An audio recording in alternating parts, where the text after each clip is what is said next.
She is an e-commerce developer, economist, educator, and entrepreneur.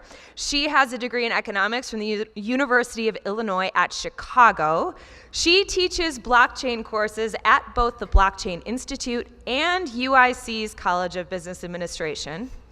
She's the founder of Velas Commerce. She's the managing director at the Blockchain Institute, and she is the current organizer of Chicago's largest open blockchain community group, BOB, which is the Chicago Bitcoin and Open Blockchain Meetup. It is my absolute great pleasure to introduce you to Hannah Rosenberg today. Thank you, Hannah, for being here.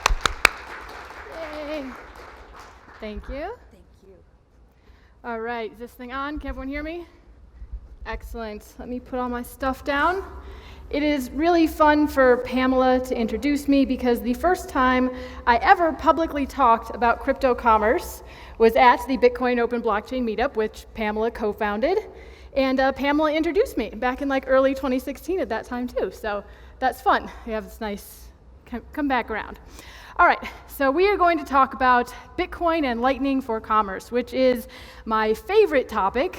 I really would love to have like a couple of hours to go over this stuff, but we only have 50 minutes, so I might go a little bit fast in the beginning as we try and get through some things, but I would love for this to be a very classroom type discussion, right?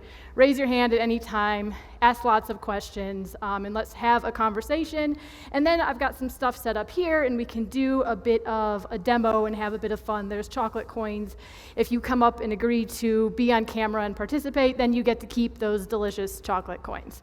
So we'll do that in a little bit. But first, a little bit about me. So I've been in love with Bitcoin since about 2012.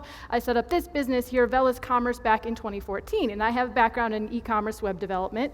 So my plan was like, hey, I'm just gonna help people. I'm gonna set up this business, and I'm gonna help people accept crypto on their e-commerce website or at their business. And then quickly realized, oh, in 2014, there's really not that much of a market for this, right? So I've been hanging around for 5 years. This business has been chugging along, contemplating why the heck aren't we all using crypto for commerce, right? When is this gonna happen and how is this gonna happen? All right, so the Blockchain Institute, that's my full-time obsession. That's the day job. I'm managing director. We teach courses there. We're a 501c3 nonprofit, lots of free stuff there. And of course, it's crypto. I'm on Twitter, sometimes reluctantly. That's my Twitter handle. All right, so let's get straight into it. The agenda. I love to talk about why crypto is amazing for commerce, but I'm going to breeze through that because I'm assuming most of you, if you're here, are probably already fairly sold on that. So we're just going to touch on a couple of quick points. Then we're going to talk about why Lightning, right? Where did it come from? Why use Lightning? How Lightning works. That's where we get to do some fun demos. If you're someone who is not technical and doesn't yet have a picture in your head of how Lightning works and how routing works, come up and participate. You do have to be willing to be on camera, but it'll help you, hopefully give you a good visual and a good understanding of what the mechanics of what's happening there. All right, then we're going to go over a couple of quick examples on just how Lightning can enable some really awesome stuff. And then we'll go through some tools that we can use in Lightning Commerce. So let's get straight into it. Who knows what this is? Anyone? Yeah. No? What is it? Exactly. This is the beginning of credit cards, and I show you this picture to demonstrate for you that credit cards are outdated, right? I'll try and be very kind because I'm sure that they were fantastic stuff at their time. But this is when they began, right? 1950s, 60s, 70s. They were not made for the internet. So I've worked with credit cards, and I can tell you that credit cards are just horrible technology for the internet, right? And we're all going to be using crypto at some point just because it is so much better. So there's many, many reasons for this, but because we have limited time, I'm just going to touch on one.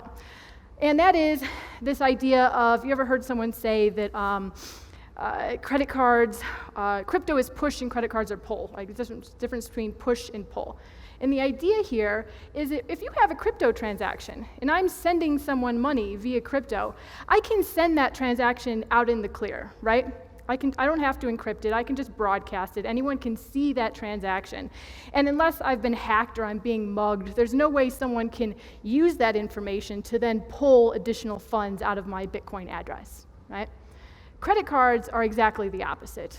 All that, it's like if you had a Bitcoin card with your private key on the front of it, and every time you went to a store, you were handing everyone your private key, right? It's kind of like that. Once someone has your credit card information, they can just pull funds right out of your account. And this, of course, causes all kinds of problems, credit card fraud, etc. So this is a big, big part. This is the primary reason why credit cards just suck, not made for the internet, and crypto is dramatically better, and I just have to imagine at some point we're all going to be using it. All right, so the next point, crypto is better, much more secure tech, but that to me is not what's really, really cool about it. So I had to cut out this whole next section, which really pains me because I could do an entire talk on just this next section, but I'm going to sum it up by telling you that crypto creates new markets that would otherwise not be possible. And this, to me, is what I really love about crypto commerce, right? So I just maybe need to write a Medium article on this and post the link for next time I give this talk, because this is such an important point where we're just going to breeze right past it, and I'm just going to tell you, crypto enables awesome new things, new markets that otherwise wouldn't exist. You can do new things, you can interact with people that otherwise you would not be able to interact with. All right, so if crypto is so amazing, why aren't we all using it now? So I've spent 5 years asking this question. Does anyone have any guesses? Why are you not, if you have a business, why are you not using crypto? If you own crypto, why did you not use it to buy your morning cup of coffee? Yes? Accounting for taxes sucks. Exactly. Well, that's one of many reasons, right? So we'll go to my slide here. Boom, taxes. First answer. All right, how about anything else? Why are we not, yeah? Because they don't accept Lightning in the coffee shop. Hey, that's right, because they don't accept Lightning yet, but they might soon, right? All right, any other? Yes, another one. Because the price go up. Right, so we have volatility. Have you read these slides? Anyone else? Question or answer over here? Yeah? Right, yes, that's part of it, that he said on-ramp, so just getting crypto to begin with, that is a problem. I don't have it on here, but that's a very valid one. So we'll go through this quickly because I want to get to the fun stuff. There's also theft and responsibility, right? Losing a Trezor is entirely different from losing a debit card, right? It's a totally different security model. It's concerning, and it's scary, right? It's new, it's different. There's just a psychology of unit of account, and then UX, UI. I mean, sometimes these things aren't quite user-friendly yet, and using them is just difficult and confusing. But there's one primary reason, because there are things, there are account software to calculate taxes, you can use payment processors and stable coins, right? There are some solutions to all of these things.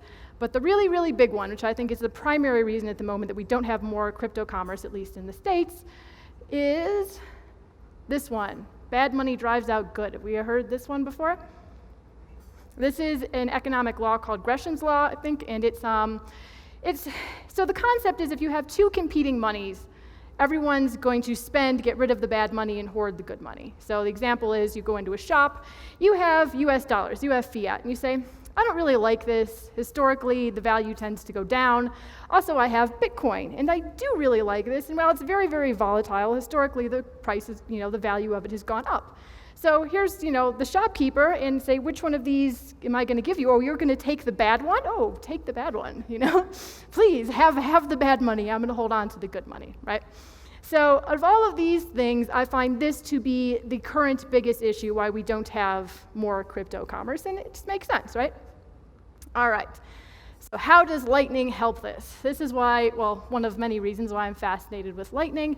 Lightning helps this because people use crypto in situations where traditional payments won't work, right? So internationally, where you have to exchange currencies anyhow, gray markets, black markets, and also just in places where technically the only way you can do what you want to do is with Lightning, right? So Lightning enables commerce that otherwise couldn't happen. Now, crypto does this in general, but Lightning does this in some specific ways, and we'll touch on some examples in a bit. All right, so why is Lightning so amazing? What benefits does Lightning bring? Well, it's near instant transactions, very small, very, very small transaction fees. You can do micropayments. It's added privacy, even on top of Bitcoin, right? So it's fairly private transaction. And you can do this all with no third parties. So Lightning delivers on all the promises I was running around making about crypto commerce back in 2014, right? So this is why I love Lightning. So quick comparison, are we all familiar? So I'm assuming everyone's pretty familiar with Bitcoin, right? Bitcoin, 10-minute settlement time, Lightning's nearly instant. You can see the difference in transaction fees there. And of course, that was only like last week when transaction fees are pretty low. Of course, if you've been in crypto for a couple of years, you know they can get much, much higher. And if we get a lot more people in crypto and in Bitcoin, they will. They'll be much, much higher. All right, important to note that layer 1, Bitcoin main chain, provides all the security. Right? That is entirely the security for Lightning. Lightning relies upon it. Bitcoin, the development there goes very slowly, very conservatively. You have to have intense consensus, near complete consensus. Lightning moves at just a mind-bogglingly fast rate. It's hard to keep up with it. It's awesome, but it's difficult. It's cool. All right, another quick analogy. If this works out like I hope it works out, probably on-chain transactions would be more like a savings account, and Lightning would be more like a checking account. So you can kind of think about it in this way. But let's get straight into the whys and hows of Lightning. Ooh, I think I'm doing okay on time, so I can probably slow down just a little bit. Should be fun. All right. Why was Lightning created? Who knows the answer to this one? What problem does Lightning solve? What was that? Scaling, exactly. There we go. All right, so let's do a quick scaling comparison. Bitcoin, transactions per second, about 3 to 4 transactions per second currently, right? And theoretically, about 7. You can argue over this number, but just went with 7. You know, about what it can do. All right, so let's compare that to Visa. Visa is one of the world's largest payment processing networks. I don't even think it is the largest anymore, but it's one of the largest. But it's important to keep in mind that this is only one of the world's largest payment processing networks, and there are others, right? So a quick comparison.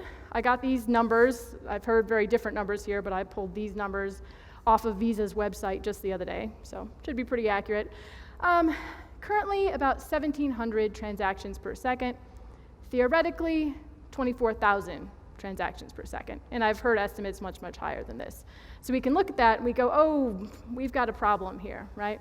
If we want everyone using crypto, like I want everyone using crypto, right? How do we make this happen? This is a big problem. All right, quick thing to touch on.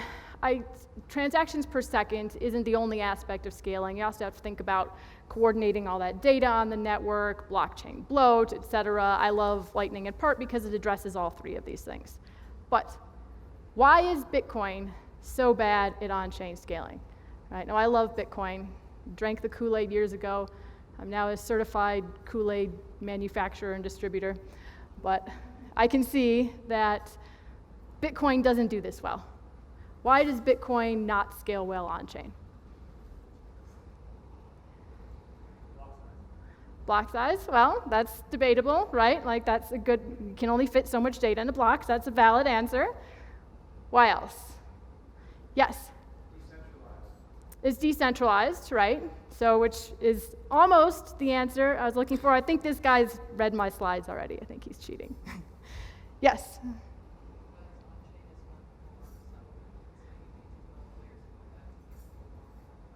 Right, so you're saying it's more the settlement layer, right, which I would agree, that's accurate, but I'll tell you my thinking behind why Bitcoin is so bad at scaling, especially compared to Visa, right? Because everyone needs to know about everything, right? So here we are in Denver. If I buy a cup of coffee with Bitcoin, someone running a node in Melbourne, Australia has to know about my transaction. A node in Tokyo or Johannesburg or Buenos Aires or London, they all have to know about that cup of coffee I bought this morning. They all have to validate that transaction, all of them. Well, in contrast, if I buy a cup of green tea in Prague using my Visa card, a Visa processor there might need to know about it. Maybe they have a financial center in London, perhaps my bank in Chicago, right? Those entities might need to know about that.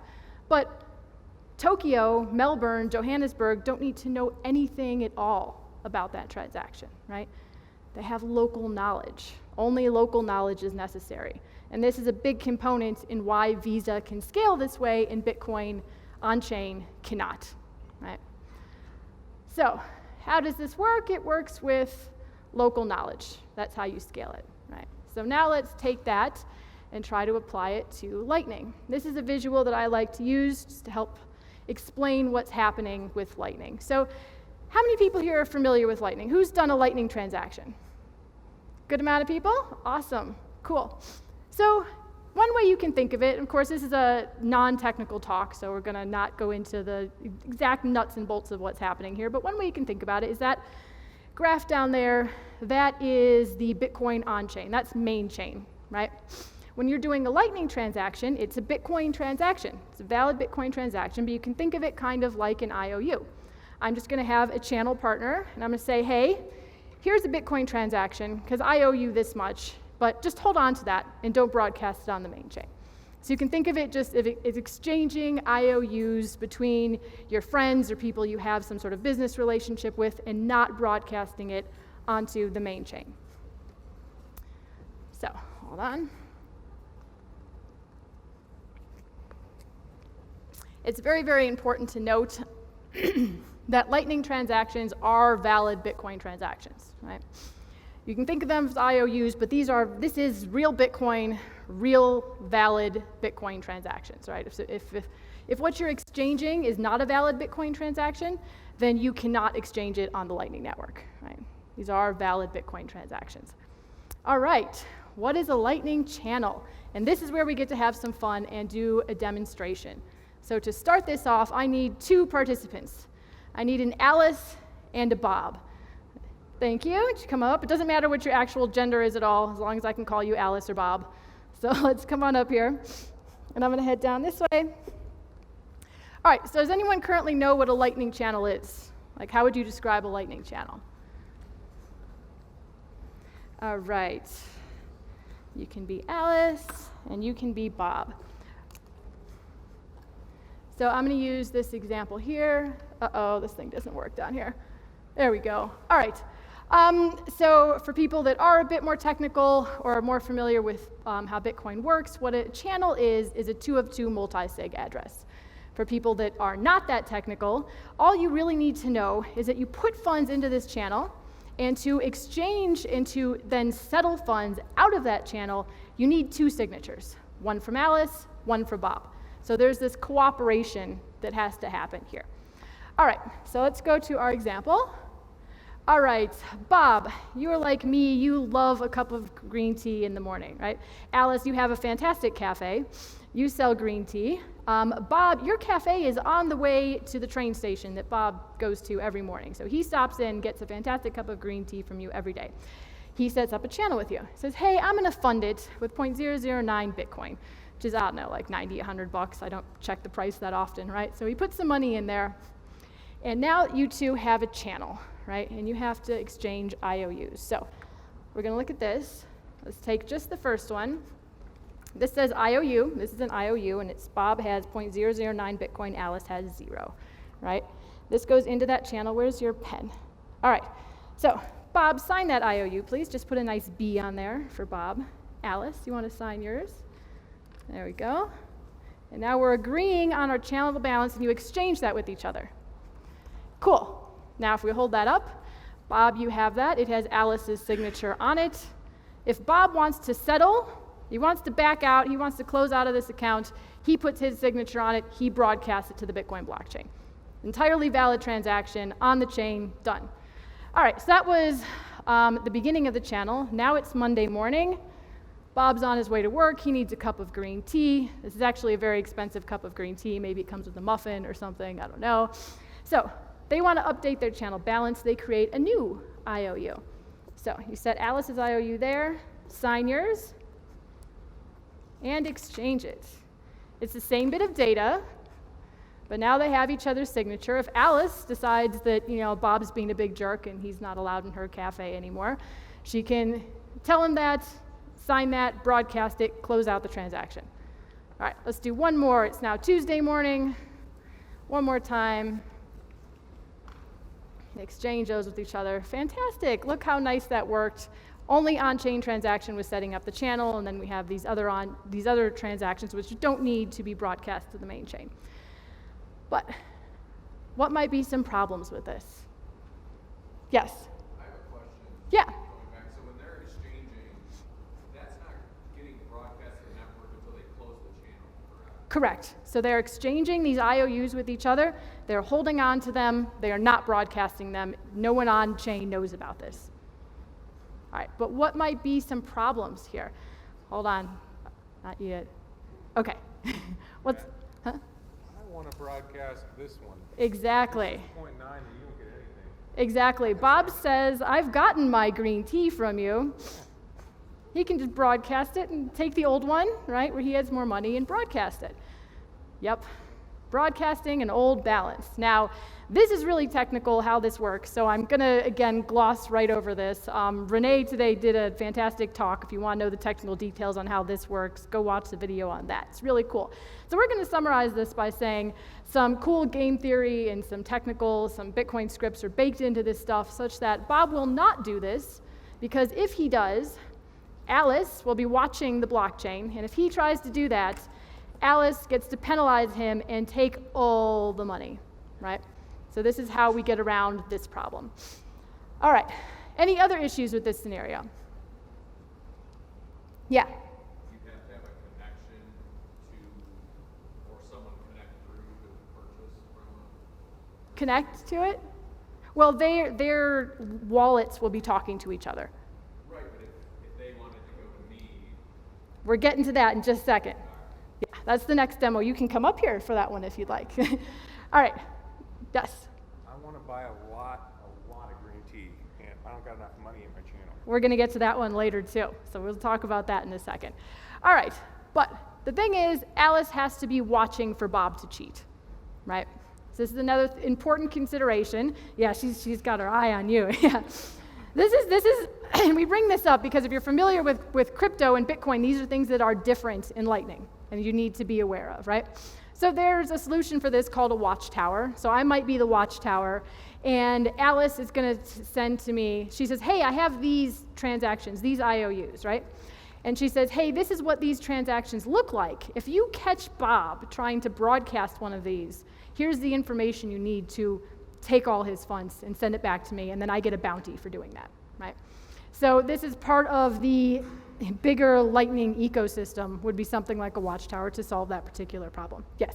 You said the watchtower gets a bounty? Correct. Yep. Economic incentives. How much of the bounty? So say, all this is like, give or take 20, like 0.020, whatever, Bitcoin, and so I take all of Bob's because he's cheating. Yes. How much of that goes to the bounty? It's negotiated with the watchtower. Probably wouldn't be that much because the watchtower just has to hold on to some data and scan the blockchain, and that's part of their business model. So I don't have exact number. I don't even know if these are really, it's not quite in use yet. Yeah. But let's say that everything is PC on the entire Lightning Network forever, so they're doing this job and never getting paid? Possibly. Then that would be a lovely problem to have. Yeah. Then yeah, the business model might change a bit there. So that's saying, what if everyone was behaving themselves and watchtowers weren't necessary? I think security reasons you might still have some. All right, so the last problem we might have here is, can Bob only do business with Alice, right? What if Bob's got to drop his kids off at school one morning and he has to go to the other train station, and there's a Charlie's Cafe is by the other train station, right? So what does he do there? And this answers your question, right? So let's get 2 more volunteers. Can I please have 2 more volunteers? You get chocolate coins. Anyone? Come on. There we go. Let's go. All right, so I'm going to take these away. Might as well. Yep. All right, and then we're going to do this a bit differently. All right, so now we're going to have an Alice here. This is Alice's coins. We'll have a Bob here, a Charlie here, and you can be Dan right there. Okay. All right. So first, a quick explanation. This is, I got to get over here. All right, so this is called Lightning routing. And this is the real fun part of Lightning. See how I'm doing on time. Okay, so Bob wants to buy this coffee, buy the green tea, but he's not around. He's instead going to buy it from Charlie. So Bob doesn't have a payment channel with Charlie, and so it has to get routed through Alice. So we're just going to keep this graph up here. This is, I'm working on a Lightning course for the Blockchain Institute, which I start next month. This is one of the graphics for it. It's a bit technical, but I'll just put that up there for reference for you, and we'll go through this example. So this is going to be a bit different. Alice here wants to buy her green tea, and she wants to buy it from Dan here at his cafe. All right. So Alice has a channel, does not have a channel with Dan. She has a channel with Bob. Right? Bob has a channel with Charlie. Charlie has a channel with Dan. All right, so Alice, how many channels do you have set up? One. What is the capacity of that channel? How many coins are in that channel? 6 total? 4, right? Yeah. So 3 on your side, 1 here. 4 is the channel capacity. How many coins do you now own? 3. You got it. Okay. Bob, how many channels do you have open? 2. Cool. What is the channel capacity with Charlie? Yeah, 4 it looks like. And what's your total coin balance right now? I got 3 coins total. 3 coins total. That's right. And the important thing to note here is how many coins you currently own is 3. Okay. And then we have Charlie. You have, how many coins do you currently own? I've got 2 pink ones and 3 red ones. So 5. Charlie has 5 coins total, and you have 2 channels open. Dan, how many coins do you currently have? 1 coin. 1. Okay, excellent. Alice walks into Dan's coffee shop. Let's pay Dan via this route. So just pass it. Because I don't have. You do. So you have to pass it along to Bob. Cool. And put it back down so you can see your balance. Cool. All right. So Alice, how many coins do you now have? 2. You're down 2. Bob, what's your total balance still? I got 3. Which is what you had before. Yep. So they're in different channels, but you still have the same balance. All right, Charlie, what's your I balance? still have 5 coins, but I got 1 in the pink channel now, 1 more than I did before in the red. Right, so same balance, but they're in different channels. Dan? 2. So Dan is richer. So do we all kind of see how that worked? Any questions there? Yes? You're skipping ahead. That's what we're doing right now. Okay, so now it's Tuesday morning. Let's do that whole thing again. Cool. All right, our intermediaries, Bob and Charlie, still 3 coins, still 5 coins. Yep. Excellent. 5 coins. All right, so one more time. Now it's Wednesday. Alice goes to do that. Oh, that doesn't work. Why doesn't that work? So this is what we call liquidity problem. Liquidity. Bob ran out of liquidity in his channel with Charlie. All right, so let's stay here just a moment. We'll finish up this example for a second. So problems with Lightning routing. What we just demonstrated there was a liquidity problem, right?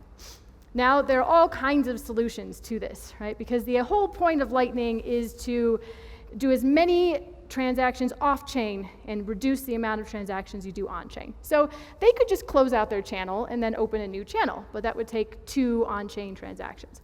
So there are lots of solutions in the works to this, one called Submarine Swaps. So what you might do is Bob might decide to say, hey, Charlie, I'm going to send you some money on-chain, right? I'm going to send you an on-chain transaction, and in return, I'm going to send you 2 coins on-chain, and in return, you're going to rebalance my Lightning channel with you, and we're going to update that balance there.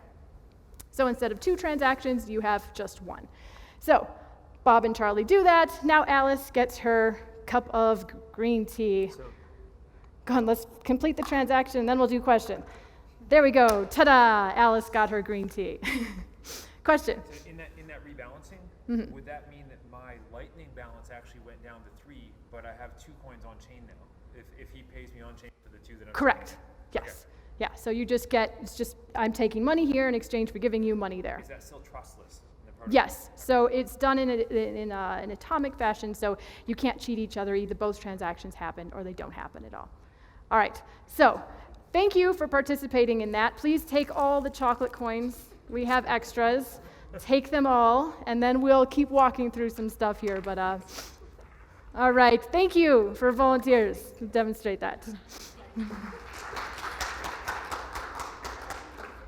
All right, so I must be talking very fast. We're doing pretty good on time. So let's take our time here and walk through problems with Lightning, right? Because I think Lightning's amazing, but we need to know what the differences are between Bitcoin and Lightning and where the issues are, right? All right, so another issue might be finding a route, right? So Alice has to find a route to Dan in order to get her morning cup of coffee. I think tomorrow Renee's doing a whole interesting talk on pathfinding. So we won't dive too much into that. It's technical stuff, but you have to find a route, right? So you have to have a robust enough network. What else might be an issue here? No? Right, opening channels, onboarding onto Lightning, and channel management. You have to have channels, enough channels open and with various different parties to have good connectivity on the network, right? And we go through all of this and explain this because these are things that if you're using Lightning that you need to, that'd be good to be aware of, right?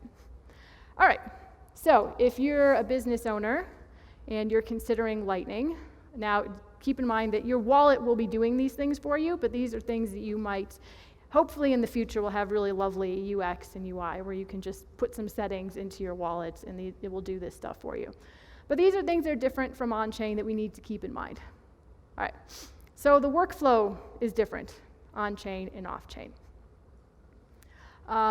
Lightning moves so fast that sometimes it's like you give a talk somewhere, and by the time this hits the internet, probably something's going to be outdated.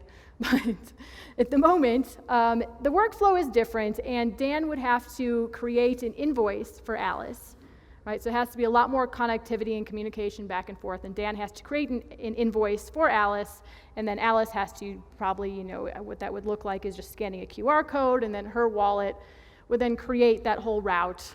Would put together all those pieces and create those transactions to send that on to Dan. There's something called Sphinx, which might change this workflow a little bit, but at the moment, if you're making a Lightning transaction today, someone's going to send you an invoice and generate an invoice for you, you scan it, and then your wallet can complete that transaction. All right, so you also need to be online to watch for, just to communicate, right? You can set up a node and have your node be intermediaries for people, and by the way, I should mention that Bob and Charlie would have gotten a tiny fraction of those transactions, right? They would have gotten paid a tiny little bit in that process. So you need to be online. You can run your own node, or you could employ a Watchtower, right? Channel balancing, right? So you're going to have to, Lightning, the LND implementation has something called autopilot, where you can tell it, I want you to just manage a certain amount of money for me and make sure I have good connectivity on the network. Right, and that will do that for you. And liquidity. This is something that is a problem unique to Lightning, not to Bitcoin, right? And it's something to keep in mind. And submarine swaps and a whole variety of other things are designed to help with that specific problem. So, any questions about this so far? Yes? So in our scenario, person 1 is trying to send a person 4 through people 2 and 3. Yes. And a submarine swap needs to happen. Does someone need to identify, we need to do this and trigger it, or is the channel doing it itself? Yeah, so the question is, when does a submarine swap happen, right? If there's that break in that channel. So when Alice's wallet's trying to create a path, if there's a liquidity problem between Bob and Charlie, Alice is gonna, not be able to complete that path. So her wallet will just go another direction. Right, and then Bob and Charlie would have to, maybe Charlie's like, hey, I want to keep earning these fees by routing, Alice's green tea payments through here every morning. So Bob would have the incentive to create that submarine swap or use one of these various tools to fix that liquidity issue on his side. Question? So now we have a payment chain. Yep. We also have these IOUs being passed around. Is it possible that somewhere along that chain someone could try and produce one of these false or previous proofs and break a whole Right, good question. So what he said is we have this payment chain and we have these IOUs being passed around. Can someone at some point cheat someone? Like maybe Bob says, hey, I got this money from Alice, but I'm just not going to pass it along, right? I'm just going to go ahead and keep this for myself. And there's a really cool thing. I won't get too in depth with how this works, but basically Dan creates a secret. And it's a cryptographic secret, right? Just kind of a random number, right? A little more complicated than that, but you can think of it that way. And hashes it so Alice can't really see it, so kind of obscures it, gives it to Alice.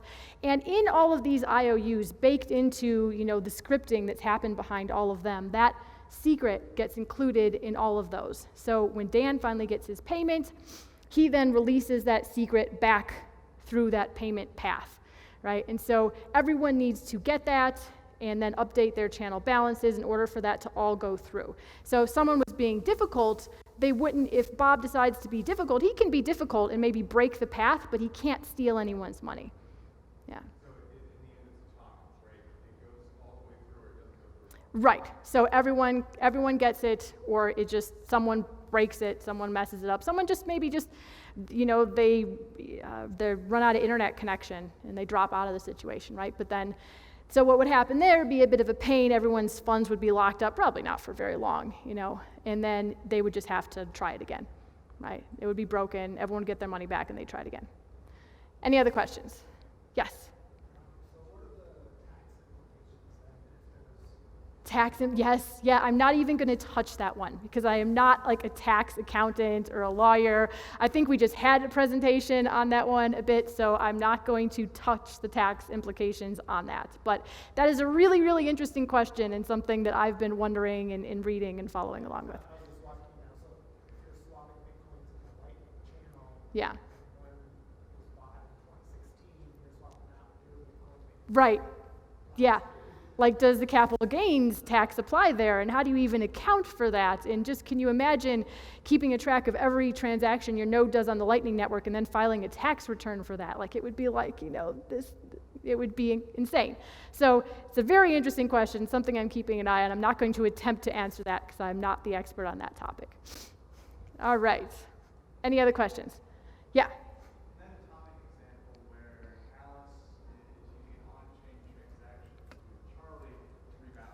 Yes. How does the on-chain transaction fee work, and how about the confirmation plan with blockchain? Right, so the question is, how would that submarine swap to restore liquidity work?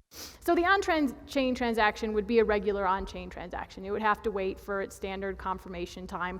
And so that completing that submarine swap would take at least as long as it takes an on-chain transaction to settle, because it is an on-chain transaction. Potentially, right, because we're imagining if people actually really do start using Bitcoin for things, the on-chain fee is going to be not insignificant, right? So it would be all a matter of pros and cons, right? How much do I want this liquidity there versus what's it going to cost me on-chain? All right, so we're going to go do a quick, any more questions before we move on to this? One more? Yeah.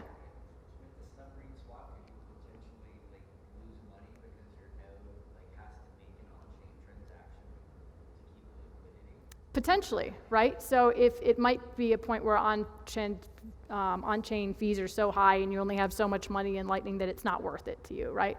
That's potentially a problem. Yeah. Okay, so we're going to go, before we go into specific commerce tools, dive into a couple of examples on how I think Lightning enables things that otherwise couldn't exist. Just a couple quick examples. All right, so micropayments. So we're going to pick on credit cards and Bitcoin one more time.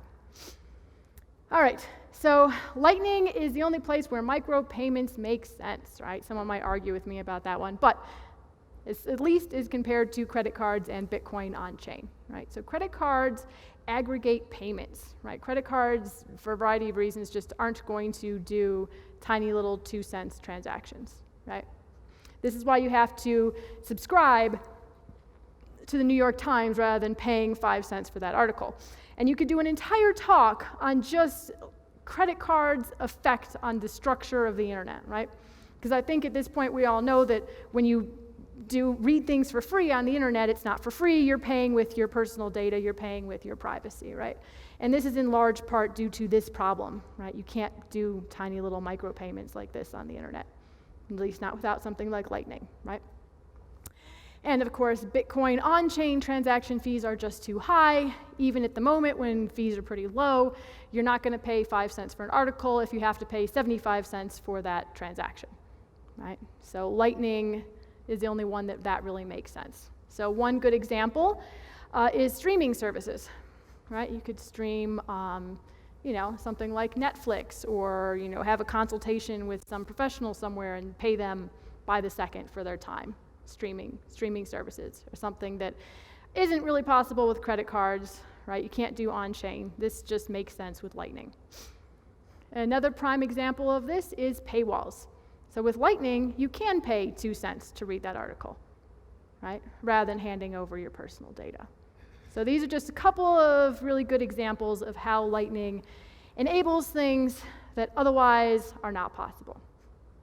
All right, so does anyone, question? Are there any examples of Lightning paywalls today?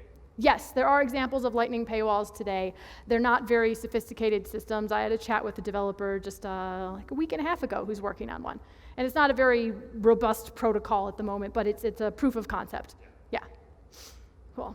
All right, so does anyone have a business or is considering using Lightning payments? Cool, excellent. So these are a variety of tools that you can use for Lightning payments. So first and simplest is get a wallet. This is a screenshot from the Eclair wallet, which is a mobile wallet for Android. I'm not sure if it's on iPhone yet, but this is the one I use on my Android phone. And that's pretty simple. Just put an app on your phone and off you go. You can start accepting Lightning payments. So that's the first and simplest.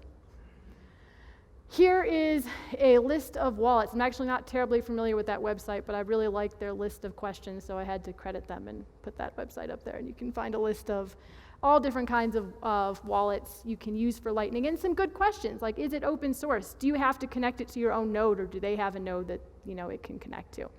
It is, at the moment, because Lightning is awesome, it is not that user-friendly yet. So at the moment, these are things you have to consider. All right, so is it custodial? Very, very important.